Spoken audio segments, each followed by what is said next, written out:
Yeah, thanks, Brandon. The temperatures are dipping even colder tonight, and so I've only been out here for maybe 5 minutes, and you can see in my face already the difference of the cold and the effect that it can have when you're out here. I can't even think straight, it's so cold out here. And it's not even that windy, but one of the things that you can see, we took a video about 20 minutes ago of a bubble.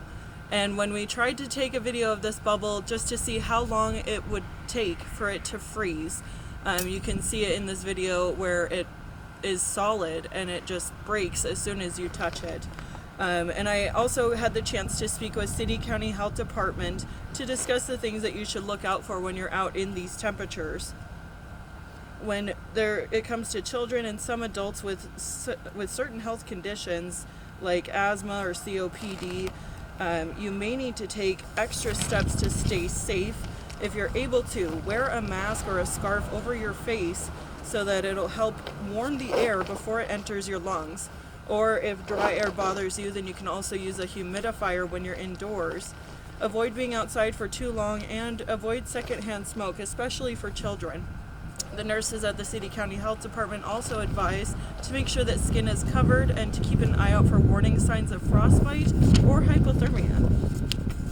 Bundle up, put a scarf over your face, wrap it around. Signs are numbness, red, white, bluish or grayish, yellow skin, waxy looking skin, stiff fingers, clumsiness.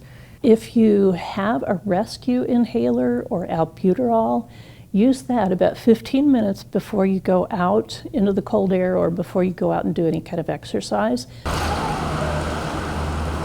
you are concerned about asthma or trouble breathing, or if your face, fingers, toes are numb or discolored from being outdoors, you may already have been outside for too long. If you feel shivers or have slurred speech, you could be at risk for hypothermia as well. The Cascade County Health Department says just to seek help if you can. So, Tim, if you are able to, stay warm.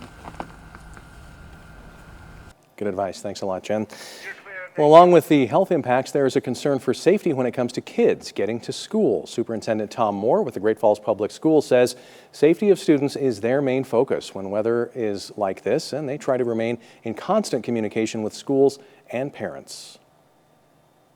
Our assistant superintendents for secondary and elementary are in close communication with their principals, and if it's dipping down below freezing, we're monitoring that. When it comes to keeping students safe, there are a few ways the Great Falls Public Schools notifies parents of weather concerns. There are safety tips and reminders on the Great Falls Public Schools website or social media pages.